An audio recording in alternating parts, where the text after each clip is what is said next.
जय हिंद बच्चों, कैसे हैं आप सब। आशा करती हूँ आप सभी अच्छे से होंगे। तो आज हम क्लास 6 के विज्ञान को पढ़ेंगे। विज्ञान की पाठ्य पुस्तक में पाठ 13 में है विद्युत तथा परिपथ, इलेक्ट्रिक सर्किट।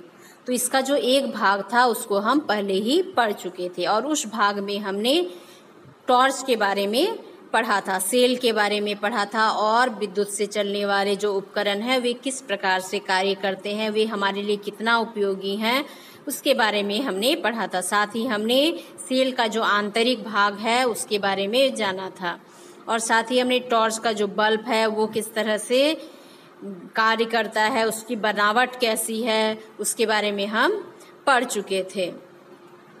साथ ही हमने अलग अलग तरह के बल्ब के बारे में जाना था और कुछ क्रियाकलाप भी किए थे बल्ब को जलाने के लिए।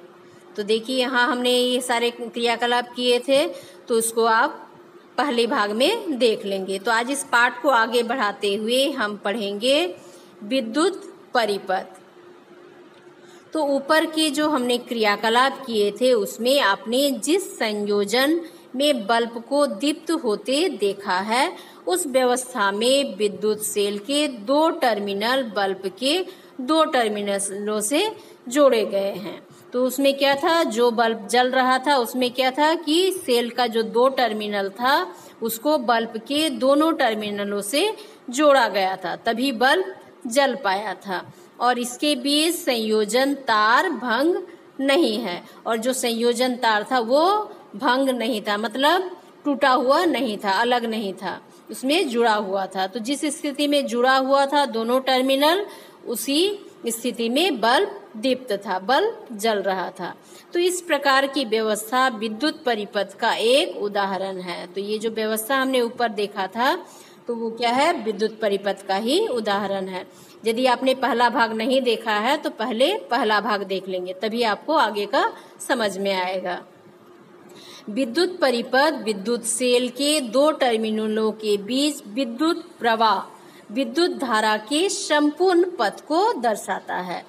तो जब दोनों टर्मिनल जुड़े होंगे तभी विद्युत का प्रवाह होगा और बल्ब जो है वो भी दीप्त होगा। बल्ब तभी दीप्त होता है जब दोनों टर्मिनल जुड़े होंगे और दोनों टर्मिनलों के बीच विद्युत का जो प्रवाह है, विद्युत धारा का जो प्रवाह है वो पूरा होगा। जब परिपथ में विद्युत धारा प्रवाहित होती है, तो विद्युत धारा जब प्रवाहित होगी तभी बल्ब जलेगा। देखिए इस चित्र में दिखाया गया है विद्युत परिपथ में धारा की दिशा। तो देखिए यहाँ दिशा दिया गया है, यहाँ धन से क्या जा रहा है, बल्ब की ओर, और फिर ऋण से इधर नेगेटिव की ओर, ठीक है। तो इस तरह से जो परिपथ है वो तैयार होता है। तो किसी भी पूर्ण विद्युत परिपथ में विद्युत धारा की दिशा सेल के धनात्मक टर्मिनल से सेल के ऋणात्मक टर्मिनल की ओर होता है। तो धनात्मक टर्मिनल क्या है, ये है धनात्मक टर्मिनल, और धनात्मक टर्मिनल से होते हुए ये है ऋणात्मक टर्मिनल। तो ऋणात्मक टर्मिनल की ओर विद्युत धारा का प्रवाह होता है। तो जब किसी परिपथ में बल्ब के दोनों टर्मिनल को जोड़ते हैं तो तभी विद्युत परिपथ तैयार हो सकता है कि जब किसी परिपथ में बल्ब का जो दोनों टर्मिनल है उसको जोड़ा जाता है। तो विद्युत बल्ब जो है उसके जो तंतु होते हैं उससे विद्युत धारा प्रवाहित होती है और जिससे तंतु जो है वो दीप्त होता है। विद्युत बल्ब का विद्युत परिपथ में सही संयोजन के बाद ही बल्ब का नहीं जलना इसके फ्यूज होने के कारण हो सकता है। तो यदि आपने विद्युत बल्ब का जो है उसको विद्युत परिपथ में लगाया लेकिन फिर भी बल्ब नहीं जल रहा है तो इसका क्या अर्थ है कि जो बल्ब है वो फ्यूज हो गया है। तो मुझे लगता है इसको बताने की जरूरत नहीं, आप अपने घरों में देखते होंगे कि जब तंतु टूटा हुआ दिखेगा इसका मतलब क्या है कि जो बल्ब है वो फ्यूज है। तो फ्यूज बल्ब को आप ध्यान से देखिए, क्या उसका तंतु खंडित है? तो जब तंतु खंडित होगा तभी आप समझ जाएंगे कि जो बल्ब है वो फ्यूज है। तो तंतु के खंडित होने पर विद्युत धारा का प्रवाह भंग हो जाता है। तो तंतु जब खंडित हो जाता है, टूट जाता है, तो विद्युत धारा का जो प्रवाह हो रहा था वो टूट जाता है और बल्ब नहीं दीप्त होता और जो बल्ब है वो नहीं जलती है। तो विद्युत बल्ब कई कारण से फ्यूज हो सकते हैं। तो ये जो बल्ब फ्यूज होते हैं उसका भी बहुत सारा कारण हो सकता है। तो जिसका एक कारण तंतु का खंडित होना भी हो सकता है। तो यदि जो तंतु है वो खंडित हो जाता है, टूट जाता है, इसका क्या अर्थ है कि जो बल्ब है वो फ्यूज हो गया है। तो फ्यूज होने का ये भी एक कारण है।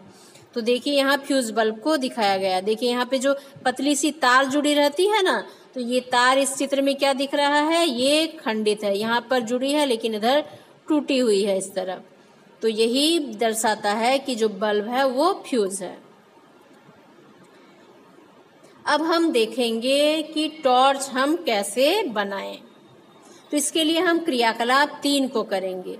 तो एक टॉर्च का बल्ब, बिजली का तार, टेप एवं रबर बैंड लीजिए।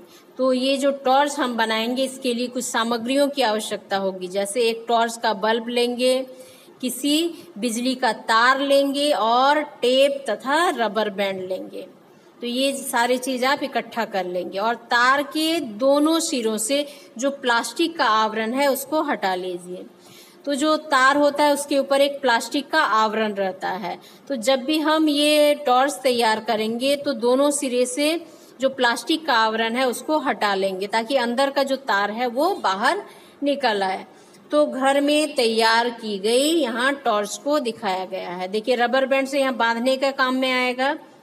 इस तरह से आप बांधने में प्रयोग कर सकते हैं। तो चित्र के अनुसार तार के एक सिरे को बल्ब के धातु आवरण के चारों ओर लपेट दीजिए। तो चित्र में आपको दिख रहा है कि तार का जो एक सिरा है उसको बल्ब का जो धातु का आवरण है उसमें लपेट दिया जा रहा है और तार के दूसरे सिरे को टेप की सहायता से सेल का जो ऋणात्मक है तो ऋणात्मक टर्मिनल से जोड़ दिया जा रहा है। तो ये क्या है, इधर ऋणात्मक टर्मिनल, इधर धनात्मक टर्मिनल है। तो तार का एक सिरा को क्या किया जा रहा है, यहाँ पे लपेट दिया जा रहा है और दूसरा सिरा को टेप की सहायता से इसके ऋणात्मक सिरे से जोड़ दिया जा रहा है।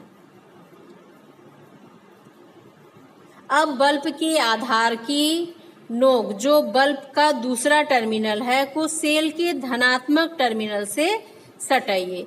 तो क्या करेंगे, जो बल्ब का दूसरा टर्मिनल है उसको सेल के धन टर्मिनल से सटाएंगे। तो क्या बल्ब दीप्त होता है, तो बल्ब जल जाता है। तो अब बल्ब को हटाएंगे, बल्ब को फिर क्या करेंगे, हटा देंगे, थोड़ा दूर रखेंगे। तो क्या बल्ब बुझ जाता है, जब हम बल्ब को हटाएंगे तो क्या होगा, बल्ब बुझ जाएगा। तो क्या यह टॉर्च को ऑन व ऑफ करने जैसा नहीं है। तो हम क्या करते हैं, जब टॉर्च को ऑन करते हैं तो बल्ब जल जाता है और जब टॉर्च का जो स्विच है उसको ऑफ करते हैं तो बल्ब क्या है, बुझ जाता है। तो ये भी उसी तरह का कार्य कर रहा है। तो इस तरह से हमारा जो टॉर्च है वो तैयार हो गया। अब हम देखते हैं विद्युत स्विच। तो स्विच किस तरह से बनाया जा सकता है विद्युत के लिए। तो अपने से बनाए टॉर्च में आपने क्या देखा। तो ऊपर आपने जो टॉर्च देखा उसमें आपने क्या ध्यान दिया। तो बल्ब को जलाने और बुझाने के लिए बल्ब के नोक को सेल के धन टर्मिनल से संपर्क करना एवं संपर्क तोड़ना पड़ता है। तो इसमें क्या करना पड़ता है, जब उसको जलाना होता है तो जोड़ देना पड़ता है बल्ब को और जब बल्ब को बुझाना होता है तो बल्ब को थोड़ा हटा देना पड़ता है। तो इस तरह से ये स्विच का काम करता है, ऑफ ऑन का काम करता है। तो जो सुविधाजनक नहीं है, तो ये काफी दिक्कत वाला है। आपको बल्ब को छू के हटाना पड़ेगा, जोड़ना पड़ेगा। लेकिन स्विच होता तो आप उसको दबा देते तो तुरंत वो काम करने लगता। तो इसके लिए आप स्वयं विद्युत स्विच बना सकते हैं। तो आपने जो टॉर्च है वो तो बना लिया, लेकिन जो स्विच है जिसमें आप ऑन ऑफ करेंगे वो नहीं बना है। तो अब क्या करना होगा, हमको स्विच भी तैयार करना होगा। तो आइए विद्युत स्विच बनाएं। तो अब क्या करना है, विद्युत स्विच बनाएंगे। तो देखिए क्रियाकलाप 4 को, तो इसमें आपको स्विच बनाना बताया गया है। तो विद्युत स्विच बनाने के लिए आप एक थर्मोकोल का आयताकार टुकड़ा एक सेफ्टी पिन और 2 तार और 2 ड्राइंग जो पिन है उसको आप लेंगे। तो इसके लिए क्या क्या आवश्यक है आपको? एक थर्मोकोल का टुकड़ा लेंगे आयताकार, और एक सेफ्टी पिन लेंगे और 2 तार लेंगे और एक ड्राइंग पिन लेंगे। देखिए चित्र में जैसे दिखाई, ये है ड्राइंग पिन और ये है सेफ्टी पिन और ये दोनों तार है, और ये नीचे क्या है, ये है सफेद रंग का जो दिख रहा है, ये है थर्मोकोल। तो ये सारी चीजें आप ले लेंगे। यहाँ पर साधारण स्विच को किस तरह से बनाया जा सकता है उसको दिखाया गया है। तो एक थर्मोकोल का आयताकार टुकड़ा जिसका जो चौड़ाई है 5 सेंटीमीटर होगा और जो लंबाई है वो 10 सेंटीमीटर होगा। अब क्या करना है, सेफ्टी पिन के जो गोल छिद्र में ड्राइंग पिन लगाकर थर्मोकोल के सीट में चित्रानुसार दबा दीजिए ताकि सेफ्टी पिन आसानी से इधर उधर घूम सके। तो देखिए यहाँ क्या है कि जो आपका ड्राइंग पिन है उसकी सहायता से जो सेफ्टी पिन का एक तरफ क्या है, गोल वाला भाग होता है इस तरह का, तो उस भाग में से जो ड्राइंग पिन है उसको अटका देंगे ताकि ये जो सेफ्टी पिन है वो अच्छे से इधर उधर गति कर सके।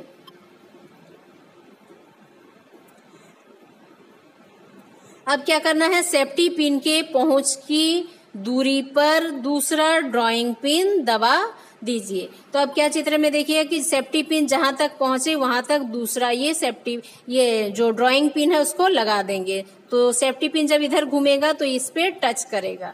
तो इस तरह से इतने ही दूरी पर आपको लगाना है। अब क्या करना है, ध्यान रहे कि सेफ्टी पिन को घुमाने पर दूसरे ड्राइंग पिन से उसका संपर्क हो जाए। तो इस बात का आपको ध्यान रखना है।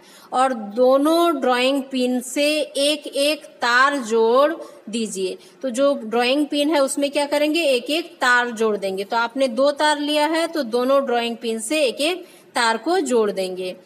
अब यह आपका विद्युत स्विच जो है वो तैयार हो गया है। अब सेल विद्युत बल्ब को स्विच से चित्रानुसार जोड़कर परिपथ को पूरा कर लीजिए। तो अब क्या करेंगे, जो विद्युत बल्ब है उसमें से इस स्विच को जोड़ देंगे। तो सेफ्टी पिन को घुमाकर उसके स्वतंत्र सिरे को ड्राइंग पिन से संपर्क में लाइए। तो जो सेफ्टी पिन है उसको आप घुमा सकते हैं, तो उसको घुमाते हुए उसका जो दूसरा सिरा है उसको दूसरा जो ड्राइंग पिन है वहां तक ले जाइए। तो आप क्या देखते हैं, तो अब सेफ्टी पिन को ड्राइंग पिन से हटाइए। अब क्या करना है, जो सेफ्टी पिन है उसको ड्राइंग पिन से हटा देंगे। तो क्या बल्ब अब भी जल रहा है? तो जब हम सेफ्टी पिन के दूसरे छोर को दूसरे ड्राइंग पिन तक ले जाएंगे तो जो बल्ब है वो जलने लगता है। और जैसे ही दूसरे जो ड्राइंग पिन है वहां से सेफ्टी पिन के सिरे को हटा देंगे तो जो बल्ब है वो बुझ जाता है। तो जब सेफ्टी पिन का खुला सिरा दूसरे सिरे के संपर्क में आता है तो परिपथ जो है वो पूरा होता है। तो परिपथ कब पूरा होता है, जब सेफ्टी पिन का जो खुला हुआ सिरा है वो दूसरे सिरे के संपर्क में आता है, तभी बल्ब जलता है और परिपथ जो है वो पूरा हो पाता है। तब इस स्थिति में स्विच ऑन हो जाता है। तो जब सेफ्टी पिन यहाँ से घूमते हुए यहाँ तक आता है, इससे टच करता है, तो क्या होता है, स्विच ऑन हो जाता है और विद्युत बल्ब जल जाता है। और सेफ्टी पिन का संपर्क जब दूसरे ड्राइंग पिन से हट जाता है तो यहाँ पहले सटा देंगे, पिन को घुमाकर यहाँ ले आएंगे, तो क्या होगा, जो बल्ब है वो जलने लगेगा, मतलब जो आपका स्विच है वो ऑन हो गया है। लेकिन फिर से जब यहाँ से पिन को हटाकर इधर ले जाएंगे तो क्या हो जाएगा, जो बल्ब जल रहा था वो बुझ जाएगा। इसका मतलब क्या हो गया, स्विच ऑफ हो गया।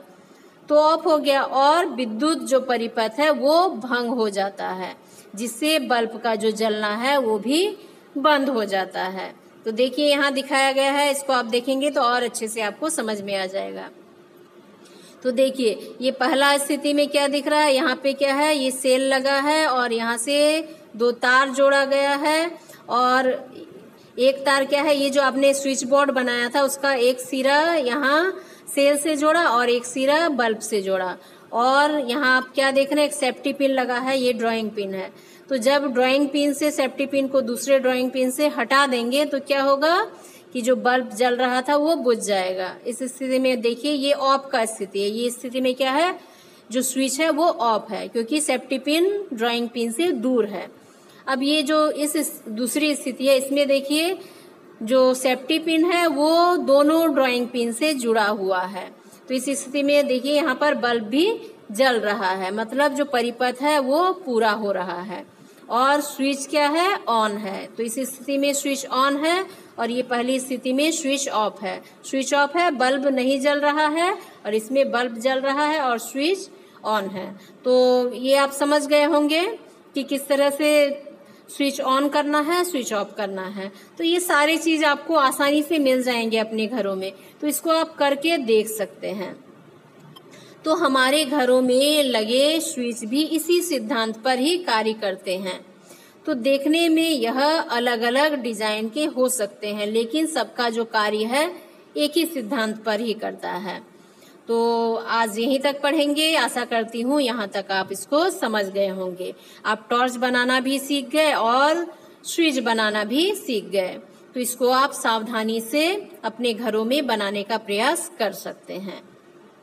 तो इसके लिए आप अपने बड़ों की भी सहायता ले सकते हैं। तो अगले भाग में हम विद्युत चालक तथा विद्युत रोधक के बारे में पढ़ेंगे और आज मैंने जो पढ़ाया उसको आप पढ़ेंगे और कोई भी दिक्कत होगा तो जरूर कमेंट करेंगे। Thank you.